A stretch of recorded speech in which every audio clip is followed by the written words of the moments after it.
Good morning, students, and welcome back to the class. So, in the previous class, we were discussing about the pteridophytes, and we have discussed a few characteristics of pteridophytes, and we will continue, and we will discuss still more characteristics of this pteridophytes. Okay, so in some of the sporophylls in some pteridophytes, the these sporophylls they form a compact structures which are called as a strobilus or cones.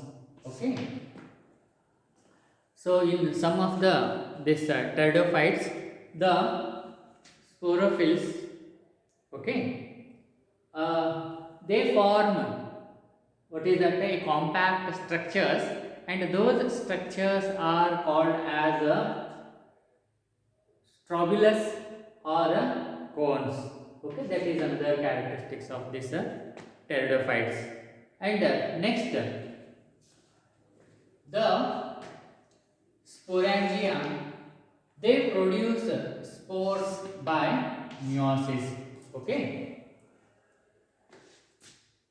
by sporangia mother cells, as we studied yesterday. Okay, these pteridophytes they bear the sporangia. Okay, and these sporangia they produce the spores by meiosis cell division by the sporangia mother cell. Okay, and these spores they germinate and they give rise to gametophyte, that is haploid in nature, and that produce male and female gamete. Okay, and they form a prothallus. Okay, and these gametophytes they possess antheridia and archegonia, and these antheridia they produce the antherozoids, that is male gametes, and archegonia they produce the egg, that is female gamete. And these male and female gamete they fuse together. Okay, and that is fertilization, and that leads to the formation of a zygote. So here the antheridia produce male gametes, antherozoids, and archegonia they produce the female gamete, that is egg, and these male and female gamete they fuse together, okay, by fertilization, and leads to the formation of a zygote, and this zygote forms the sporophyte which is diploid in nature. So, and this sporophyte they produce the homosporous. It is a this sporophyte which is diploid in nature, it is a homosporous or a heterosporous. That means they produce homosporous means produce the similar spores, whereas heterosporous means they produce the different types of spores. And these pteridophytes are divided into four classes, and they are this Coelurotopsidia and Lycopsida and this Cynospida and Pteropsida. Okay, so these pteridophytes they are further divided into four classes, that is Coelurotopsida and Lycopsida and this Spinopsida and that of the Pteropsida. These are the classes of this pteridophytes. So that is all about the pteridophytes. Next is gymnosperms. Okay, so in the plant kingdom we have this thallophytes, bryophytes, pteridophytes, and gymnospermae and angiospermae. These are the 5 divisions in the plant kingdom. And we have discussed the thallophytes, bryophytes and pteridophytes. Next we will discuss about the gymnospermae, that is gymnosperms. So gymnosperms, you see, let us understand the meaning of this. Gymnos means naked, that is without any cover, and sperma means seed. So gymnosperms means the plants which are having seeds without any cover. Okay, that is they are called naked seeded plants. And here let us discuss a few characteristics of these gymnosperms. As the name itself tells, first character is that they bear the naked seeds. Here ovules are not covered by ovary.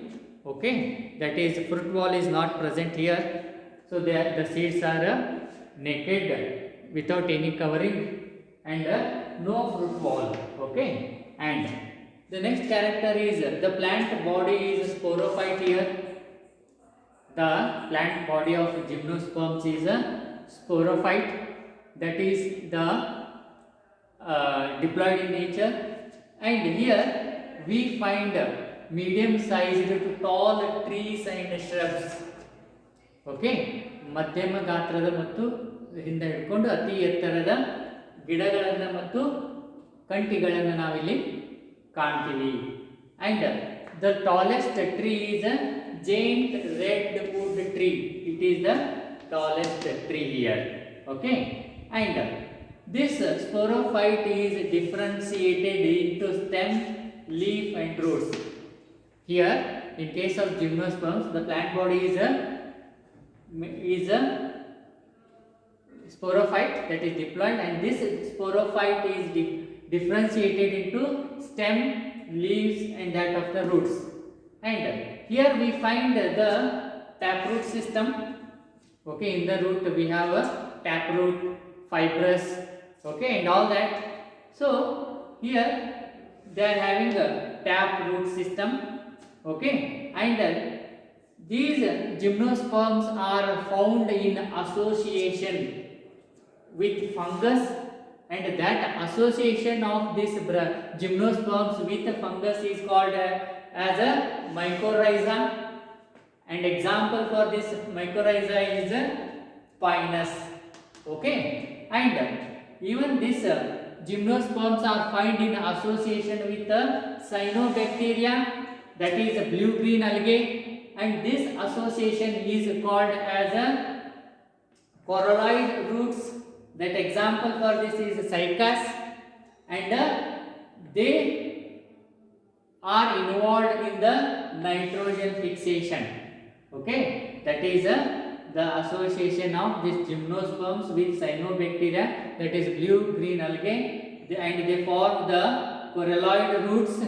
And example for this coralloid roots is cycas, and they are involved in the nitrogen fixation. So they fix the atmospheric nitrogen and make available to the plants. Okay, and these gymnosperms are heterosporous, that is they produce different types of spores, and they produce different types of spores as microspores and that of the megaspores. Okay, and the spores are produced by this sporangia, which is borne on the sporophylus. Okay, and this microsporophyll, it produces the microsporangia, and that produce the microspores.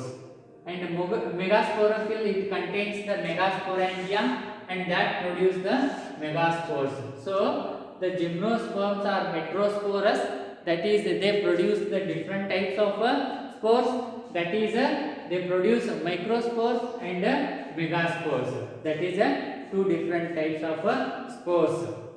And then these microspores are male gametophyte.